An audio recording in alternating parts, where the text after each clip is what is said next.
You tired of trialing, and you tired of erroring, and you just tired of natural hair.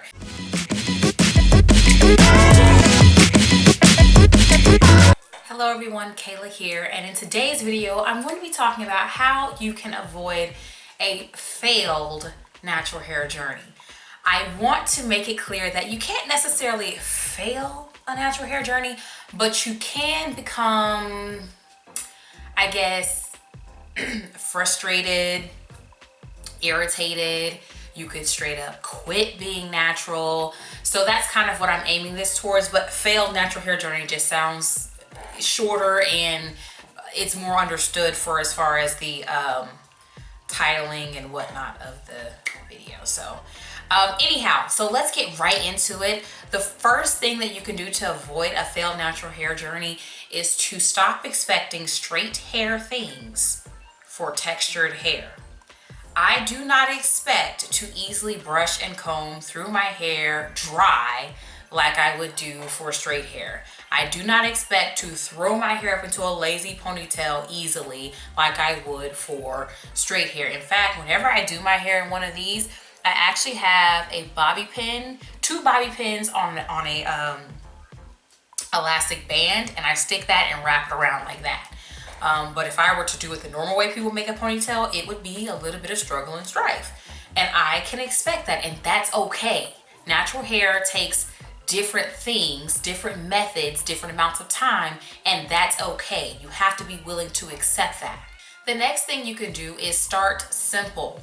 I feel that a lot of people do all of the things with natural hair and then they become overwhelmed and then they want to do none of the things with natural hair. So I really suggest starting simple with your regimen. Shampoo, condition, and style. Y'all who subscribe to me are getting tired of me saying shampoo, condition, and style, but I'm telling you, I'm saying it over and over again for a reason. Shampoo, condition, and style. And shampoo, condition, detangle, and style. That's important with natural hair. And then see how that does for you. You might find that that's successful. You may find that that's all that you need and you don't have to go anywhere else. And I'm telling you, when you have a simple regimen, natural hair doesn't bother you as much. Because I was in Walmart the other day and I had my hair this big messy bun because it needed to be washed. And I was just running in there really quick to pick up some cleaning supplies because I really want to tackle a cleaning project in my bathroom. So this guy with locks was like, oh man, what do you be doing with all that hair? You know, I'm ready to cut mine off. It be frustrating me. And I said, don't bother me. If you know what you're doing, it don't bother. He was like, do you do hair? I said, no. And that was the end of the conversation. Meanwhile, by the way, side note, I was totally wearing a I Teach What's Your Superpower shirt. So it clearly, my shirt said that I was a teacher, but you know, he probably was busy stocking shelves or looking at my hair or whatever, to not notice that I was wearing a teacher shirt. But when you have a complicated regimen though, it becomes frustrating, you know, for people. I actually enjoy washing my hair and taking care of my hair because it doesn't take me a lot of time. It's like a refresh or reset, like a spa treatment, and it's very, very simple. I don't do a lot of things to my hair. If you find the simple regimen doesn't work for you, then you can take the next steps from there. Maybe you need to add in a deep conditioner. Maybe you need to add in the treatments, all that. You can add it in after the fact, after you realize that the simple regimen isn't working for you, but actually give it a chance. Okay, so the third thing you can do is to avoid using hair type as a means of comparison. I feel like a lot of people, when they want to know what is your hair type, they are looking for a point of comparison between you and them. And then once they realize that you have the same hair type, then they're like, well, my hair's not doing what so-and-so's hair is doing. I can't get so-and-so to do whatever. And I feel like the hair typing system is very, very visual at its core anyway. So when I first went natural, I thought my hair was 4C because I could not see a curl pattern. So I was online, I'm like, okay, this person's 4C and they wearing a wash and go, so basically like a fro style.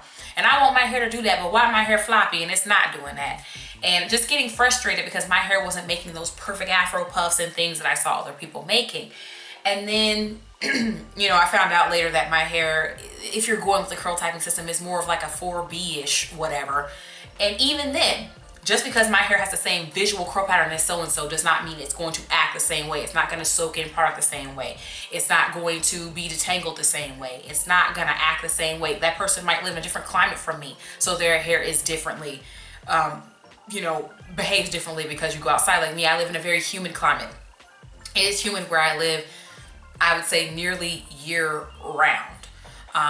It's just very briefly in maybe January, February-ish where it's not super humid, but it is humid at least 10 out of the 12 months of the year where I live. And so that's gonna affect how my hair acts and what products I like. You may have the same curl pattern as me, but it's not going to produce the same results because the climate where I live is different. So I feel like that's what people are trying to do when they're asking you what your curl pattern is. They're trying to find a point of comparison.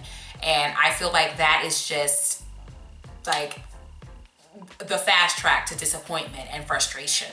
Okay, fourth thing, please vet products before you take them home. This can cut out a lot of frustration with your natural hair journey.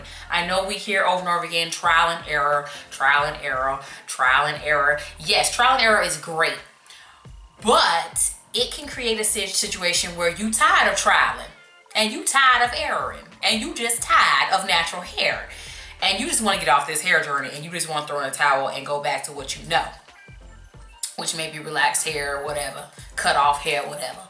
So definitely go and look in the ingredients of products. If you don't know an ingredient, Google it. There are many places online that you can look up what that ingredient is and learn about what it is. Okay, so this is a humectant, this is a moisturizer, this is a detangler. Okay, so I see that this product is saying that it's a gel, but ain't nothing in the top few ingredients that provides hold, so I'm not gonna buy this and frustrate myself. You see what I'm saying? So I know some people note a marked difference between my channel and other natural hair channels is that I don't make every single video about a product. The reason why I don't is because I vet products before I purchase them, before I take them home. So I am more likely to like a product than someone who just buys things because I really have investigated that product before I decided to bring it home and to actually try it in my hair.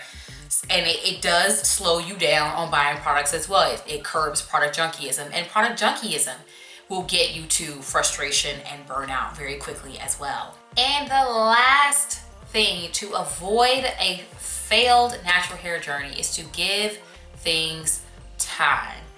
Give that new product time to actually do something.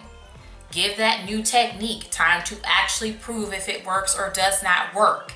Give your hair time to grow. Hello, I'm alive, I'm breathing, my hair is going to grow. However, if I'm up here checking every month on the length, then I'm gonna be frustrated because it ain't growing as fast as I think it should. You see what I'm saying? So, people come on my channel and you might go from one old video where you see me cutting off my hair. That's about 2 to 3 year old video. And then you come on here and you see me now and I got this puff that's actually a ponytail because my hair is long. But I didn't grow this hair in 2 seconds. It took me years to grow this. And any other technique or regimen change, give it time. If you constantly switching up what you're doing, how you know what you're doing worked? You don't know. You don't know. So these have been my 5 tips to avoid a failed natural hair journey. If you have any more tips that you think could help people to avoid a failed natural hair journey, please get in the comments so that we can learn from you. Make sure that you engage with the video through comments, likes, and dislikes. Hello. And that you share the video. And I will talk to you guys in the next video.